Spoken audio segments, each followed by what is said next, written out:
Aujourd'hui, c'est un grand jour. Beaucoup de travail, beaucoup de choses à faire. Donc je commence toujours par prendre des œufs et un fruit. Donc je vais te montrer globalement ce que je fais dans la journée. Je pense que ça peut être sympa. Tu vas voir comment j'agence mes journées, qu'est-ce que je fais, à quel moment, ma routine quoi, concrètement. C'est quoi la vie d'un trader indépendant à l'autre bout du monde. En attendant que ça cuise, je lance mon ordi pour déjà commencer à travailler. Et la télé aussi, pour mettre Bloomberg et voir ce qu'ils nous disent pendant le China Show. Comme ils n'ont pas de fourchette dans ce pays, je prends des baguettes et je l'utilise pour planter les œufs comme ça. C'est très efficace, hein. Hop, t'as juste à planter et ça part tout seul dans l'assiette.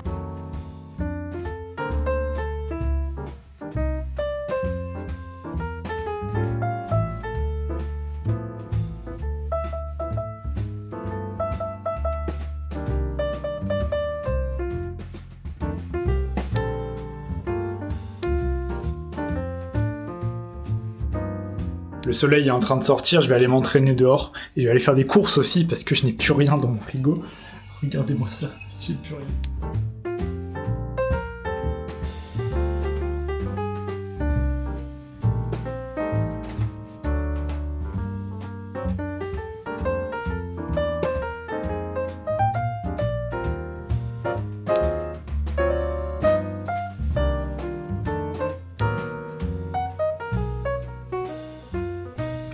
Bon, je vais me faire à manger et ensuite on va travailler tout simplement. Le matin, je m'entraîne 45 minutes, 1 heure maximum parce qu'après, c'est trop énergivore, tout simplement.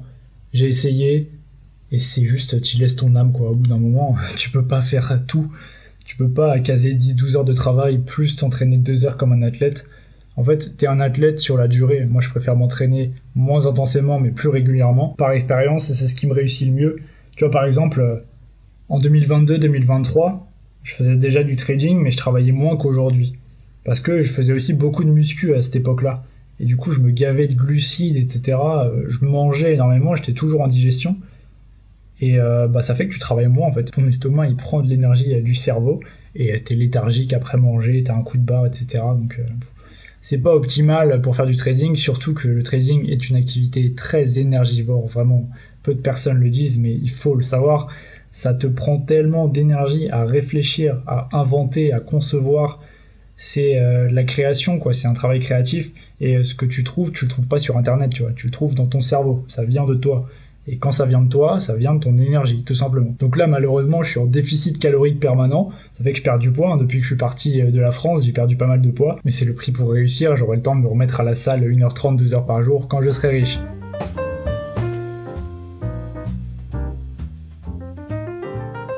Et ce qu'on essaye de faire, c'est de trouver des réponses qui ne soient pas précises, mais qui soient robustes. Parce que le danger avec ça, c'est que tu cherches à avoir des réponses extrêmement précises et qui seront fausses. This ecosystem is much less developed in Europe than it is in the United States. A lot of focus, of course, on Bitcoin. We're now flirting with 100,000, 98.845. Live from New York City this morning. Good morning for our audience worldwide. Bon, les PMI sont sortis tout à l'heure, très en dessous des attentes pour la zone euro. C'est catastrophique, c'est terrible. Moi, ça me va parce que je suis acheteur dollar et je vis au Vietnam, mais pour les Français qui ont une épargne en euros, qui ont des salaires en euros, etc., c'est très mauvais. Qu'est-ce que c'est les PMI si tu sais pas? C'est les chiffres rouges que tu vois ici. C'est des enquêtes sur le climat de la production et des services. Quand c'est au-dessus de 50, c'est qu'il y a une expansion des secteurs, et quand c'est en dessous de 50, c'est qu'il y a une contraction des secteurs. Et qu'est-ce que ça veut dire quand il y a une contraction? Comme là, il y a eu, tu vois qu'en France, c'est 43,2, donc bien en dessous de 50. Attendu, c'était 44,6. Et pour les services, qui sont généralement plus résilients dans les économies comme la France, l'Allemagne, c'est aussi en dessous des attentes. Il y a des gros problèmes en Europe, hein, c'est pas la première fois que je le dis, mais pourquoi les PMI sont importants? Et j'en avais parlé dans un de mes rapports macro la semaine dernière.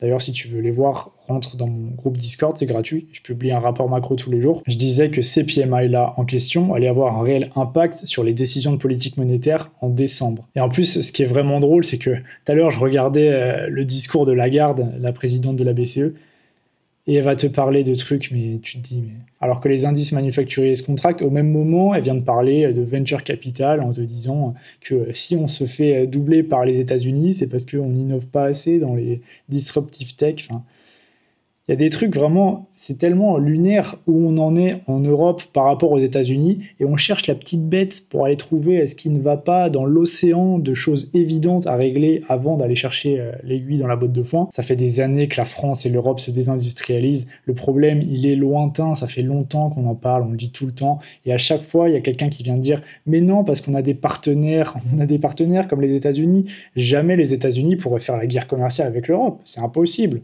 Et après, ça arrive. Des années de dépendance, de déclassement, de délaissement, de plein d'activités industrielles qui étaient vraiment très fortes, qui étaient vraiment très bonnes en France et en Europe, pour au final quoi ? Pour rien. Pour rien, pour avoir une monnaie qui va plus rien valoir dans 2 ans. C'est terrible. Déjà qu'en termes réels, bon nombre d'obligations gouvernementales en Europe, dont celle de la France, ne valent plus rien en termes réels après inflation. Ça vaut rien, en fait. Tu ne peux pas investir dans les obligations françaises parce que ça ne te rapporte rien en termes ajustés à l'inflation. Donc, où est-ce que les investisseurs vont investir ? C'est la question qu'on se pose maintenant quand on voit des chiffres comme ça, tu vois, ça fait peur, récession, etc. C'est surtout, si la BCE baisse ses taux, qu'est-ce qui se passe ? Les investisseurs, ils vont faire l'arbitrage, raisonnement économique, comme d'habitude, agent rationnel, je veux maximiser mon profit, et ils vont investir aux États-Unis, qui vont garder des taux plus élevés, avec toute l'analyse macro que je t'ai faite sur les taux, l'inflation, les politiques de Trump, etc.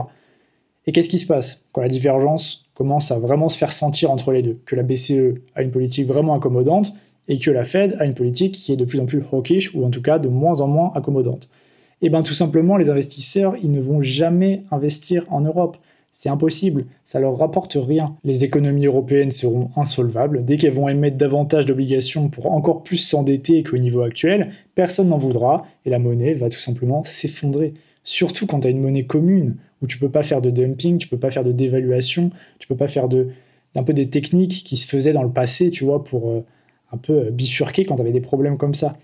Là, c'est une monnaie commune. Tous les pays de la zone euro vont avoir le même problème. Et ça va créer une crise absolument démentielle, hein, franchement. Même moi, là, j'ai hâte de voir ce qui va se passer, quoi. Et tu sais, sur ma chaîne YouTube, je parle souvent en termes de trading, bien sûr, je parle souvent en termes de qu'est-ce qu'on peut faire sur les marchés financiers. Est-ce qu'on peut pas vendre euro-dollar, par exemple ? Mais à un moment, ça va dépasser le trading. À un moment, ça va dépasser les marchés financiers. La crise, elle va être décorrélée des marchés et elle va arriver dans le marché réel. Et qu'est-ce que le marché réel ? C'est la boulangerie du voisin qui n'ouvre plus ses portes parce que le boulanger veut plus se lever pour gagner de l'argent dans une monnaie qui ne vaut rien, tu vois, en termes de pouvoir d'achat. C'est tous ces petits trucs comme ça qui vont s'accumuler et qui vont faire que des empires s'écroulent, hein, tout simplement. Et là, j'exagère pas, hein, c'est le genre de truc qui peut arriver. Tu sais, il y a un truc qui est sympa, parce que là, tu peux te dire, ouais, c'est un peu exagéré, c'est que il y a 15-20 ans, il y avait des livres qui sortaient régulièrement sur la chute de l'euro, tu vois. Personne croyait en l'euro. Et personne n'en voulait, d'ailleurs. Hein. Je rappelle, le traité de Lisbonne en 2005, il n'était pas passé. Hein. Je rappelle, le référendum, les gens avaient dit non, on n'en veut pas de l'Europe. Et ça avait été imposé à la population en reformulant un petit peu le référendum pour qu'il passe. Donc c'est déjà profondément antidémocratique, évidemment. Mais donc, il y a eu des livres de gens qui ont dit, bah, ça peut pas marcher. Regardez pourquoi ça ne peut pas marcher. Sauf que, dans la réalité, l'euro a été plutôt résilient. L'euro et la zone Europe en général a été plutôt résilient, tu vois. Les gens qui avaient prédit que l'euro allait s'écrouler dans les 3 ans, tu vois, après la sortie de leur livre en 2006, 2007, 2008, tu vois, eh ben ils ont eu tort. Mais pourtant, leur raisonnement, il était bon. Dans le fond, ils avaient raison sur tout ce que je viens de te dire là. Et parfois, l'histoire fait bien les choses en réalité. Je me souviens, par exemple, tu peux lire un livre d'Emmanuel Todd qui était génial, qui s'appelait La chute finale. Et il prédisait la chute de l'Union soviétique. Et pareil, il disait, voilà, pourquoi ça ne peut pas marcher ? Pourquoi les économies qui ne sont pas des économies de marché provoquent des pénuries, etc. Et après, tu as plein de problèmes. Et il avait prédit la chute de l'URSS. Et donc là, je suis vraiment curieux de savoir qu'est-ce qui va se passer, quoi. J'ai vraiment sincèrement envie de savoir comment ça va se dérouler. Parce que d'un point de vue marché, si on regarde euro-dollar à la parité, c'est évidemment très sous-évalué. Si on regarde l'historique d'euro-dollar, c'est une valeur 1 pour 1 euro contre dollar qui est très faible. Historiquement, le euro-dollar a été beaucoup plus élevé que ça. Sauf qu'en 2022, quand la parité est arrivée, on disait déjà à l'époque que c'était sous-évalué, et effectivement, c'est remonté. Tu peux regarder sur TradingView, tu verras, euro-dollar, c'est remonté après. après avoir touché les 0,9 et quelques. En fait, quelque chose qui est très drôle, c'est que, tu vois, ce que je t'ai expliqué juste avant, c'est un vrai phénomène, un phénomène de convergence globale des taux d'intérêt directeurs, parce que sinon, tu as une divergence trop importante en termes d'investissement. Et à part dans des situations très précises, comme par exemple le Japon, tu vois, c'est le plus évident, quand le Japon conservait des taux autour de 0% ou même négatifs, quand toutes les autres économies développées augmentaient leurs taux, c'est parce qu'ils étaient dans une situation très particulière où eux, ça faisait 30 ans qu'ils étaient dans une spirale déflationniste et pas inflationniste. Il n'y avait pas de problème d'inflation, tu vois. Donc, alors que nous, c'était aussi notre cas pendant longtemps, enfin pas déflationniste, mais on n'avait pas de problème d'inflation. Et je me souviens encore lire des économistes, c'était Lawrence Summers et Alessina, je crois qu'ils disaient ça.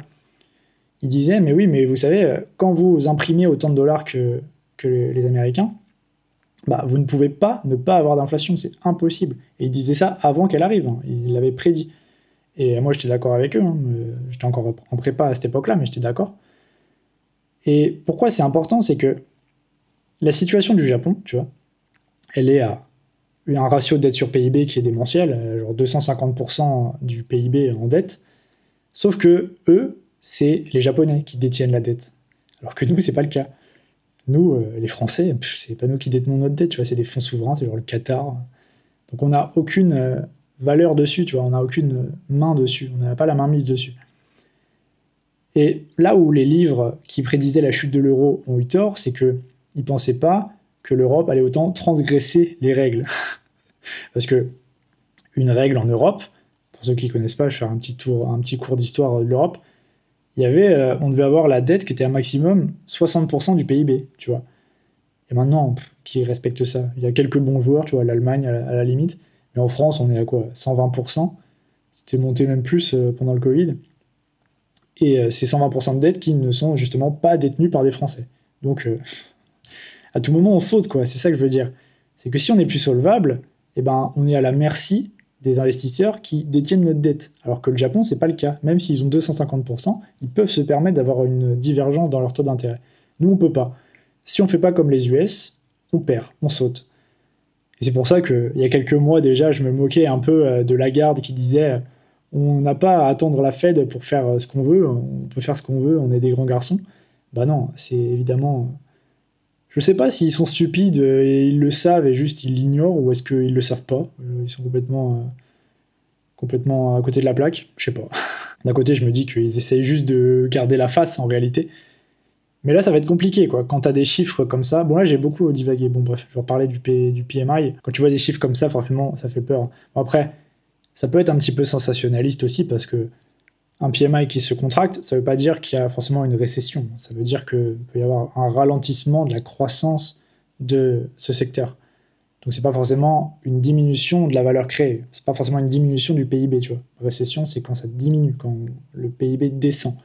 Alors qu'un ralentissement de la croissance, même si on n'a pas vraiment beaucoup de croissance en Europe, bah c'est encore soutenable d'un côté. On pourrait se dire que l'Europe peut encore s'en tirer en rampant par terre, en étant à la merci de tous les pays qui veulent bien investir chez nous. Bon, je sais pas pourquoi je raconte ça, là, je suis en train de divaguer complètement. Allez, ça va être la fin de la vidéo. C'était le quotidien dans ma vie de trader. Donc abonne-toi pour suivre les prochains. Mets un j'aime, mets un commentaire, dis-moi ce que t'en penses. Et là, je vais aller travailler sur mon rapport macro. Je vais mettre un petit peu tout ce que je pense sous forme écrite et le publier sur mon serveur Discord. Donc si t'es intéressé, le lien en description, c'est gratuit et je publie ça tous les jours. Allez, c'était Brieux, je te souhaite une bonne soirée et à la prochaine.